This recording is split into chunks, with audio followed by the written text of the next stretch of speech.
The simple answer, like a lot of people would think, why don't we hit $1 million in revenue? And a lot of people would think, well, the marketing isn't good. The reality is it's a little bit of a deeper issue than that. I mean, marketing is part of it, but at the end of the day, there are other things that are keeping you stuck and reaching that $1 million milestone that doesn't have as much to do with marketing as you would think. It's not about the money that we're trying to help you reach, but it's at the end of the day, it's about the freedom.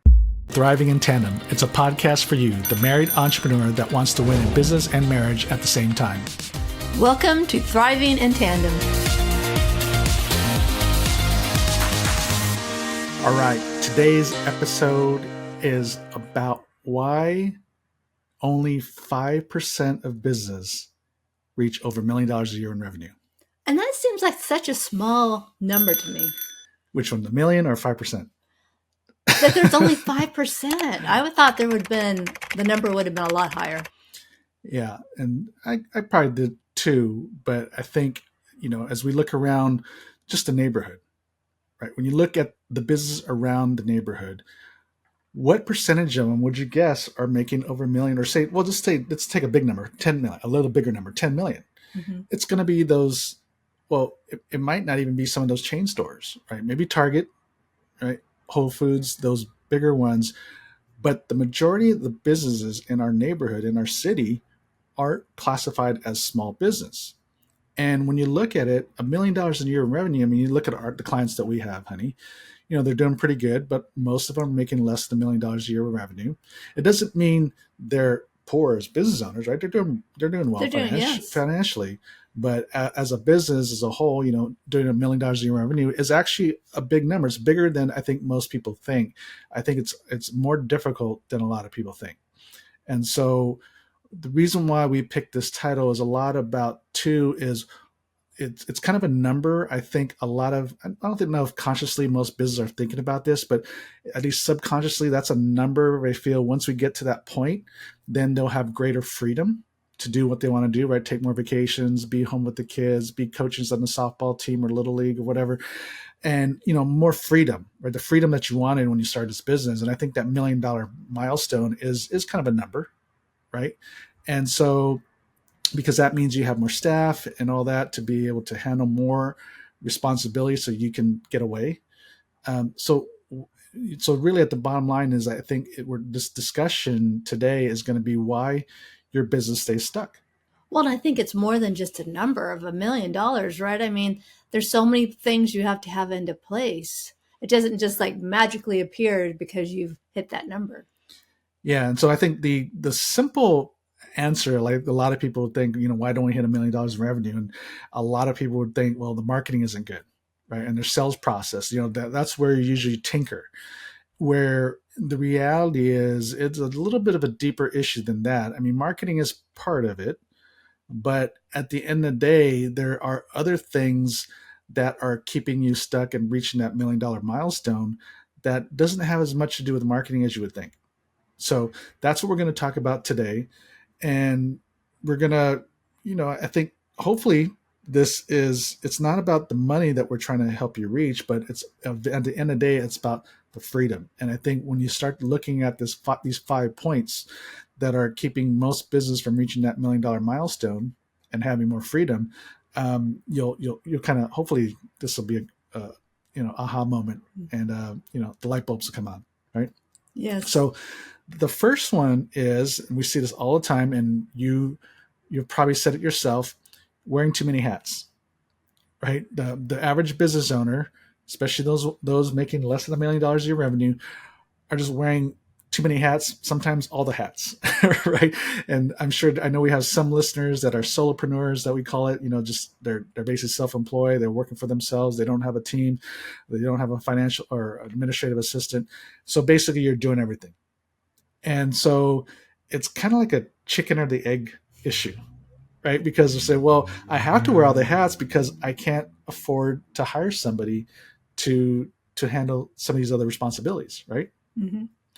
And so there's some truth to that, but at the end of the day, sometimes we got to go so first thing we got to do is, how do we, not so much just, it's not about just wearing fewer hats, but how do we, a lot of things that we're doing, say as solopreneurs, there's a lot of busy work that we do that aren't necessarily productive. And so I think, for your own business, you can evaluate for yourself what's really, if you could do one thing more, concentrate more time on a certain business activity. Maybe it is marketing, right? Maybe it is doing some more networking and making cold calls, or really reaching into your network for referrals, or things like that, things that would lead to revenue. You're probably, since you're doing so much, right, you don't have time to do that. So use that for example. That would be a productive thing, use of your time. What are some of the busy work that you're doing that you just have to say not now? And so you can concentrate on doing some of these productive work. Well, and I want to say too, with putting out fires, a lot of that stuff can wait. It Yeah. doesn't have to be, you don't have to stop everything right at this moment and take care of it. Yeah. Finish what the priority is, what you need to do, and then you can fit that other stuff in later, because, the world isn't going to come crumbling down because, nobody wants to get a 4-star, 3-star rating. But if you spend all your time and energy on that at the moment when it comes in and don't get the stuff done that your priority, that's really holding you back and keeping you stuck. Yeah, and it's not even just like fighting fires. It could just be simply how you respond to emails. I mean, you'd be surprised, because I did my own assessment back years ago. We respond to emails, and especially if you have notifications, whether it's on your phone or even on your desktop. The notification comes up and you feel compelled to check it, right? And you may not respond to it right away, but you check it. Mm-hmm. And so throughout the day, think about how many times you're interrupting the flow of work because you're just checking emails, instead of saying, hey, why don't I respond, check and respond at certain periods of the day, and just block out that time. And then the rest of the day is you're just concentrating on doing the work. And then, and sometimes we do stop to not just check email, but then respond. And we're doing this like 5, 6, 7, 8, 10 times in a day. And it interrupts the flow of your whatever work you're doing, as opposed to blocking out time to check and respond. Well, and it becomes a time waster. I know you'll check your emails 3 times a day. And then you also block out things like if you need to write content, you're like, okay, I'm just going to sit down, close myself in my office for 3 or 4 hours and write down content and not do anything else. You're not checking emails. You're not on social media. You're just like, I need to get this done. And you're shut your door so I don't come in.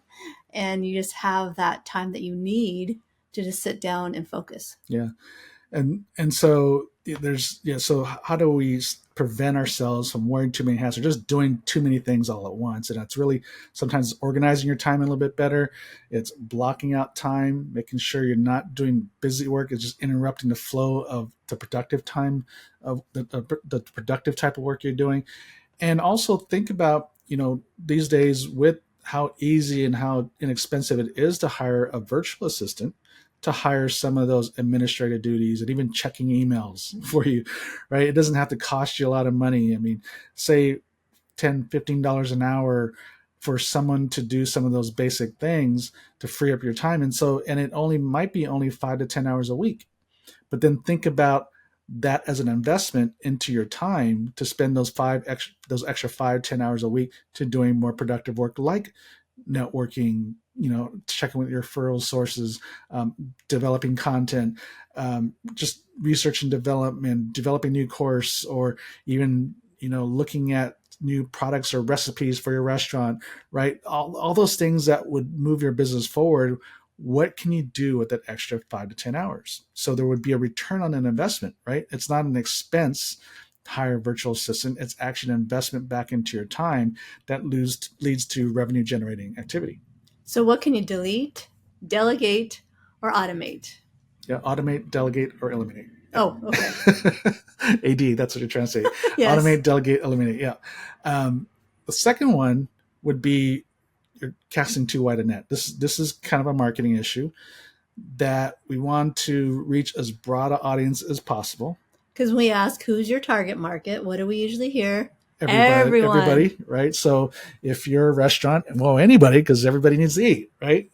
And so, or even as a, But not necessarily, because you love your meat And so, Well, so a vegan's probably not going to want to go to a steakhouse unless they're going to well, just yeah, get vegetables and that's mashed that's potato. the obvious one. But I mean, for most restaurants, right, that can serve a broad audience, but we're so afraid to niche ourselves, and we feel that we're losing on business. We're losing out on opportunity if we kind of go into a niche, Mm-hmm. right? And whereas the opposite is actually the it's actually the opposite is the issue is that because you're trying to reach too broad an audience, that your marketing message is diluted. So let's take us for example. We're business consultants. We help business scale and grow to get greater freedom. So our target market would be every business owner, right? And that's true. The problem is now when we market ourselves, we market just like what I said. We help your business scale, grow, and for greater freedom. And there's a lot of other consultants out there that say and do the same thing, right?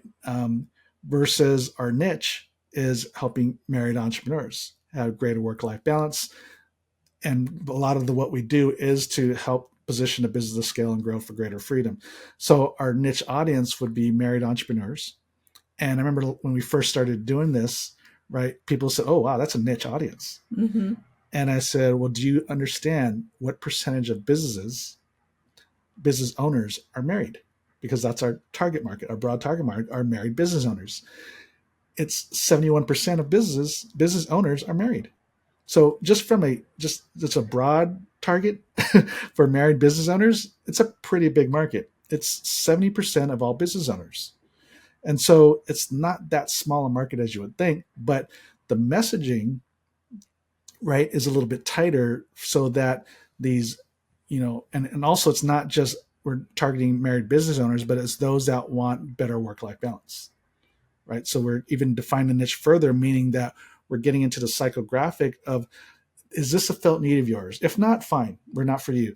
If you want to do business better, right? If Mm-hmm. you want to know how to win on both marriage and business, you want to have better balance in your life so you can enjoy life as you're growing a business, then we're for you, right? And so there's still there's millions of entrepreneurs out there that are wanting this.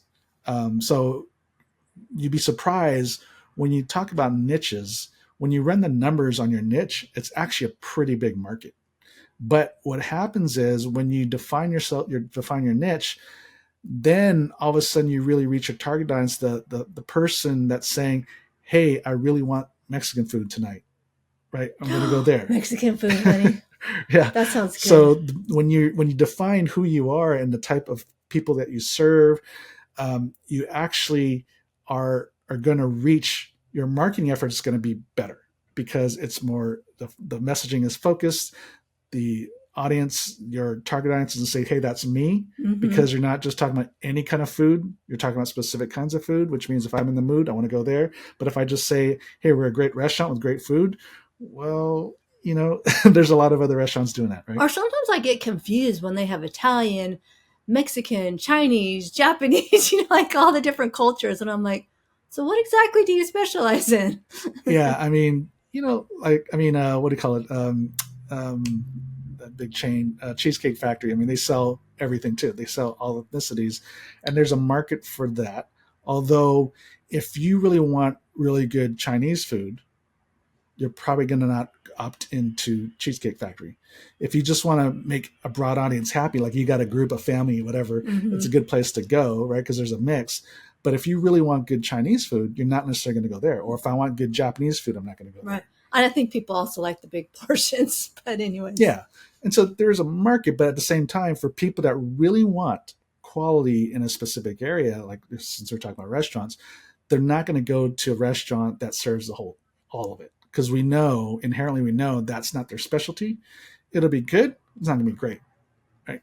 And so casting a wide net is actually counterproductive to growing your business, attracting the right customer. The third one then your margin's too small. We talk about this every now and then, right? Profit margins. That's the probably one of the biggest Achilles heels in most business because we're not wired to be a financial analyst.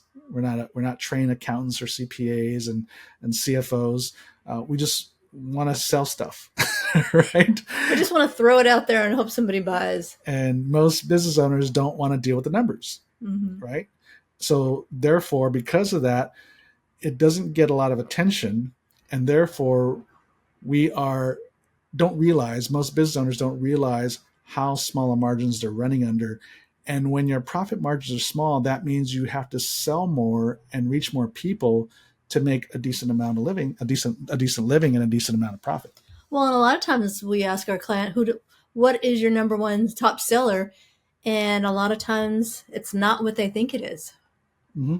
It'll be the one that has the biggest margin, but they're not doing anything with it. And the ones that they're selling more of have the smallest margins. Yeah, or sometimes their best seller, they price themselves too low, Mm-hmm. and they're actually losing money on every transaction because they're afraid that they're almost, people when they do this, they're thinking of it as a loss leader, meaning that a low price is going to attract customers and they'll buy more stuff, which there's truth to that.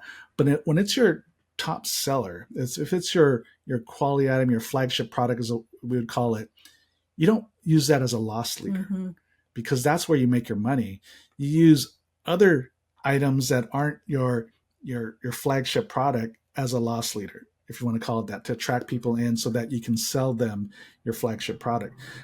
You don't give away your flagship product, right? And so, but all that to say is that we're so afraid of charging a little bit of a higher price so we can get better margins, right? So the bigger the spread between your price and your expenses, then you'll have those are your profit margin. That's your profit or your profit margin.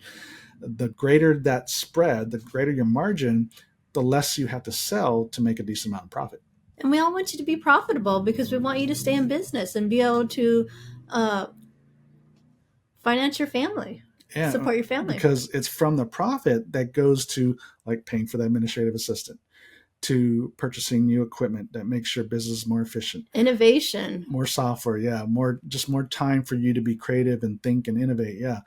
And so so the profit margin is very, very important, because, like I said, the average small business owner is working on too low margins. So rule of thumb is, so the average net profit margin, so as a percentage of total revenue after all expenses including owner's salary is paid, the average net profit margin in America for American businesses is about 7%, which is good. It's not great. So really 15 to 20% is where we're comfortable with our clients.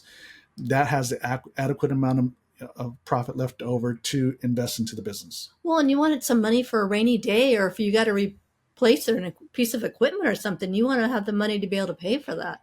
Yeah, and remember back in our first example about wearing too many hats, right? I don't have the money to Mm-hmm. hire or do whatever. It's out of the profits is where you're able to do that. And so it's so important, even if you're a solopreneur, to make sure, do the math. Do you have 15 to 20% net left over after you pay yourself and all your expenses? Yeah, so that doesn't typically mean for you to go out spending. It's to reinvest back into the business. And so having adequate margins is just so important. And I just gave a talk a couple of weeks ago, and I gave this example of how much margin makes a difference. And I used the example of selling a pair of jeans. So if you sell jeans, if you have a fashion store or a clothing store, and you sell jeans, and say there's one pair of jeans that you sell that costs you $99 wholesale, and you sell it for $100 retail, the difference is what for profit? Dollar. $1. So your gross profit, or your profit per jeans or per unit, is $1. That means you're So losing money already. you're making $1. I know, but you still got to pay rent. You got Yeah, I know. utilities. We're going to keep it simple right now. Oh, okay. Let's not jump ahead. We're just keeping it simple. Just keep it simple. So you make $1 per jean. If I want to earn $50 in profits, how many pairs of jeans do I need to sell? 50. 50. Now, what if I said make a 50% price increase, and now how many pairs of jeans do I need to sell to make $50 in profit? So basically from $99 to $149, roughly, would be the 50% price increase, right? So now you're selling it for $149, your cost is $99. Mm-hmm. Now how many pairs of jeans do you need to sell to earn $50 in profit? One. One. So Before that context, if I would have said, hey, raise your prices 50%, you'd be thinking like a lot of business owners, there's no way I'm going to lose customers, right? But with the context, like, look, wait a second, pair of jeans, 100 to 149 in today's world, is that really a big a difference? And especially when now, instead of choosing to have to sell 50 pairs of jeans and make a decent profit versus one, Hmm. which would you choose? I would do the one because it would free up my time so much. I would have the time, margin of time to help that client, give them all kind of great service, and then by doing that, I would have time to reinvest in other things because I'm not having to work so hard and yeah, I'd be exhausted trying to sell jeans for Yeah, $1. and you're not trying to worry about losing customers, right? You Hmm. only need the one. And And it's so, stressful. yeah. And it's not, in a lot of ways, how much time and energy does it really take to sell a pair of jeans at 99 versus 149? Is there really a big difference in how much effort it would take? Like if you're in I a think it would retail store. take less effort to sell the 150 as opposed to the 99 because I'd have to sell a lot of jeans at 99 to get to the No, 150. but I'm just saying one to one. Like just selling a pair of jeans, Hmm. either at 99 and 149, just if you just need to sell a pair of jeans at either price, does it really take that much more effort No. to sell the higher price jeans, right? It doesn't. And so that hopefully that kind of and think of the revenue difference, right? Hmm. Like total. So as far as volume, it's 1 versus 50. As far as total revenue, it's 149 versus 5,000. So to earn $50 in profit by selling your pair of jeans at a 90 at 100 versus 149, that's $5,000 in revenue you need to generate, right? 50 times 100 is $5,000. So look at the revenue difference. And the reason why I point that out is because we get so enamored by top line, the Hmm. sales, and it's all about the bottom line. Well, and you got to look at, is that reasonable? Can you sell that amount of product or service to get to the number that you want? Because And that's sometimes the other thing. you have this number that you want. I want to make $1 million, but realistically, is there any way you can reach that $1 million at the price that you're at now? Yeah. And so, yeah, and that's the other thing is, how much work does it take to do that? So And and staff. so we kind of went in that couple episodes ago. So just go back to I'll put the link in the show notes. What episode we went more in depth on that, and that's think it's the profit equation. I believe is the title of the podcast. I think that's like 4 or 5 episodes ago, but we go more in depth in that. So go to that episode. So moving on to point number 4, that is keeping your business stuck and preventing you from reaching $1 million a year in revenue is a lot of times, especially if you do talking speaking to those that have employees, you might have people in the wrong seat, a la Jim Collins, right? Having the right people in the right seat on the bus at the right seat. And so a lot of times we're just hiring people and on paper it might looks good and it's a good fit, whatever. But a lot of times you might be surprised if you were to re-interview people and also do skills assessments tests, like whether it's strength finders or we use disc to find out, are they in the right position to do the tasks that you hired them for. They may be, and this has happened a lot in our with our clients, is that repositioning people into the right spot, Hmm. you see productivity go up. Hmm. And without having to hire, so you may not have to hire more people right now. You might just need to reposition people, and then all of a sudden they'll get things done faster because their skill set now matches their job, right? Or the job Well, expectations. and they might have been with you, the employees might have been with you for a while, so a lot can change. And so, yeah, interview them again and find out what their strengths and weaknesses are, and if there's another job in the company that they're wanting to learn. Yeah. And so, yeah, I would take the time to do some kind of skills assessment, re-interview them, find out, what their even their professional aspirations are, and that'll kind of give you some insight of not just where to position them now, but even about where you might groom them to get to where you might groom them for the future, right? Because when you grow, you're going to have managers and different leaders, and you have to bring in people to kind of fill in the gap, right? So you need to start thinking ahead too about who's a potential leader in your company as you grow.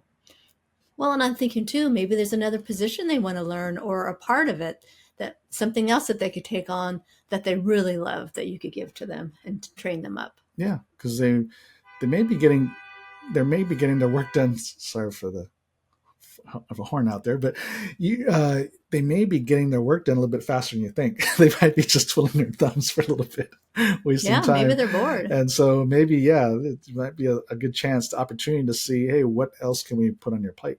That not just for the sake of putting more work onto them, but things that they would really enjoy, right? The last one is, and very important, but the one that gets overlooked all the time, you're not resting enough. Right? You're just not resting enough. And again, all the stuff that we're talking about, wearing too many hats, casting a wide net, margins too small, people in the wrong seat, there's so much inefficiency there Mm-hmm. that we're addressing. And so because of that, that's why you're putting more time in, more time than you need to or would like to. And it's preventing you from getting rest. And rest is so productive. And rest isn't just sleeping or just laying around. Yeah, I was gonna say it's not just like in bed all day long, unless Yeah. you really are exhausted and you need it. But It's just, that's not what we mean. yeah, it's just being able to make sure you're off of work, Mm-hmm. right? And being with family or, going golfing or doing something that rejuvenates you, because you really need to, everybody needs to re-energize themselves, and they have to do it outside of work. I mean, for me, resting is like going to the beach or the lake and having my chair and a book and a journal, just sitting there, relaxing, watching the wave, listening to it, walking in the warm sand. So for me, that's rest. Yeah. And for others, it's a hobby, maybe working Mm-hmm. around the house. You got a garden or Oh, something, gardening's good too. coaching your kids' teams. I mean, that's restful too. It's really disconnecting from work is the major thing, Mm-hmm. and doing things that energize you, because it'll actually make you better and more productive when you are working. So it isn't about more time. And we've talked about this a lot about, once you work over 40, 50 hours a week or an hour a week, that not only does your productivity wane, but it's not good for your heart, So right? what are Your the heart some of attack the risk goes up. oh sorry. What are some of the things you love to do? Yeah. And so really, right, look some of those things down and start to become more intentional. And it might not even be, at least right now, about finding more time away from work to do these things. But when you are off work, because everybody's off work, nobody works 24/7, Mm-hmm. right? So when you are off work, how do you be intentional about energizing yourself, making sure you're taking care of your health, your physical, mental, emotional, and spiritual health, doing the little things. And it doesn't take a lot of time to, whether it's go for a walk, take the dog for a walk, play catch with the kids a little bit, really disconnect from work. Meet a friend for coffee. Just go Yeah. hang out, have some social time. And of course, being what we do is for these married entrepreneurs, making sure you're connecting and reconnecting with your spouse, right? How do you make sure when you're off work that you have time to connect, right? You're not on your phone, you're not thinking about work, but you're just catching up on life. You're seeing how you can serve each other. How can we encourage each other? Really connect as husband and wife, because that's so important. We don't do that enough Mm-hmm. because we're just so busy in a day. Once you're off work, and maybe you're doing stuff with the kids, or you're doing chores, you're running errands. There's all kinds of busy work and busy things that we're doing, even outside of work, that we got to make sure that we're carving out time and protecting time to rest, rejuvenate, and connect. Or spouses are running two different directions. You've got one child, he's got the other child, and you don't even eat to dinner together anymore because you're at softball games, soccer. There's so much going on. Yeah. So as we wrap up here, it's really, how do we kind of automate, delegate, or eliminate some of those tasks that we're doing so we can concentrate on more productive work in our business, so we're not wearing too many hats, or at least we're being more productive in what we're doing. Um, we kind of, let's niche down a little bit so we can get really define who your market is, so you can get your marketing message tight, so your marketing more effective. And it's not even if you do social media or anything like that, but even when you're just networking, Mm-hmm. when you can articulate more clearly who your ideal client or customer is, the more likely you're going to attract them. Margins too small. Look for ways to increase your price, but also decrease expenses in a way. Just being more productive Mm-hmm. will decrease your expenses. So if you have a sales team, that the more, if they're higher their close rate is, the more sales they're going to generate with the same amount of effort, and you don't have to necessarily hire more salespeople to be able to get more sales, or to pay them overtime or whatever, right? So how do we, lowering expenses by being more productive is also another way to increase your margins. And of course, reevaluating your team to see, are they in the right position? And then lastly, but probably more importantly than any of the other ones, is get rest. We You want you need in great rest. health. Yeah, absolutely. And so that is our episode. I told you you'd be surprised that these are 5 points that you might not think about that is preventing you from reaching $1 million in revenue. And that's why your business is stuck, is because of all these inefficiencies and lack of rest. So anyways, how was that, honey? That's good. Okay. Well, a lot to cover in a half an hour, but thanks for hanging in there. And I know this has impacted you, so please share this with another married entrepreneur that needs to hear this. And of course, we would love a review. So thank you for tuning in. And until next week, God bless. Thank you for listening to the Thriving in Tandem podcast. Please visit our website, marriedentrepreneur.co, for a variety of free resources to help your marriage and business succeed. And feel free to leave us a review and share this episode with another married entrepreneur. That would mean so much to us. See you next week.